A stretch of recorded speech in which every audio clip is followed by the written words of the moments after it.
So, how many I practices do we have in the books at this point? 5. We have 5 practices, about 10 left. Not about 10 left, and then you have your spring game on April 16th.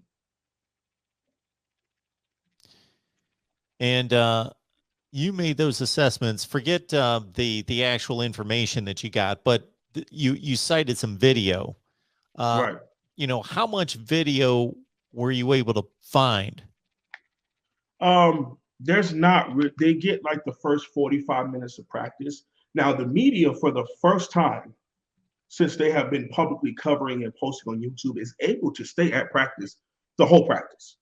They just can't film 11 on 11, but they can film up into the first hour, and they're welcome to go talk to whomever and ask questions and talk to players. I mean, it's because the game is not secret anymore.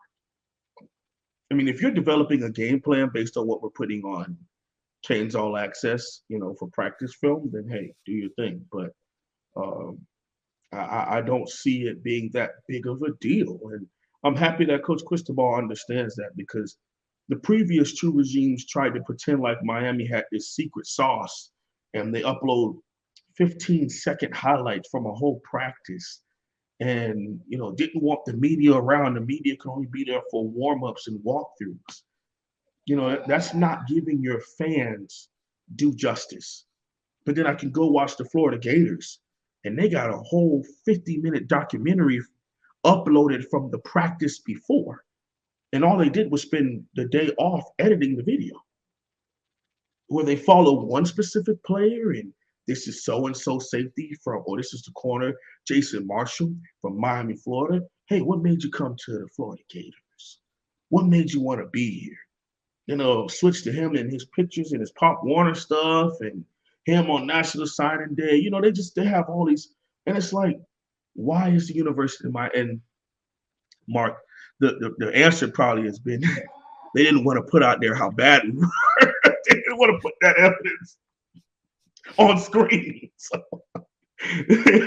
maybe that's what they were hiding, because it's an ongoing joke in the fan base as to why the legends weren't allowed to come and hang out on campus or be around our players, is because of the previous not just talking about previous coach, but Coach Rick and coach before that, Golden, and the coach before that, and Coach Shannon. They didn't want to be questioned about some of the stuff that they were doing that was kind of borderline iffy.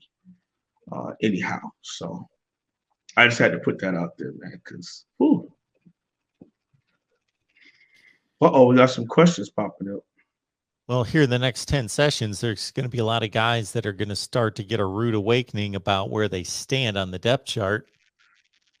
Absolutely.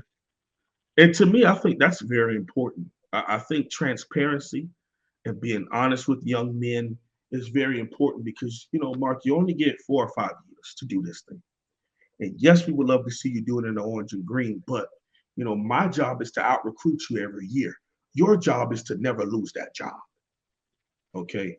And, regardless of your star rating, if you're the 3-star inside linebacker for the Miami Hurricanes, I can recruit 5 stars every year after you. If you're really that man, you really put in the work, you know the playbook inside and out, you're a leader of that defense. It doesn't matter who I bring in if you're really doing your thing.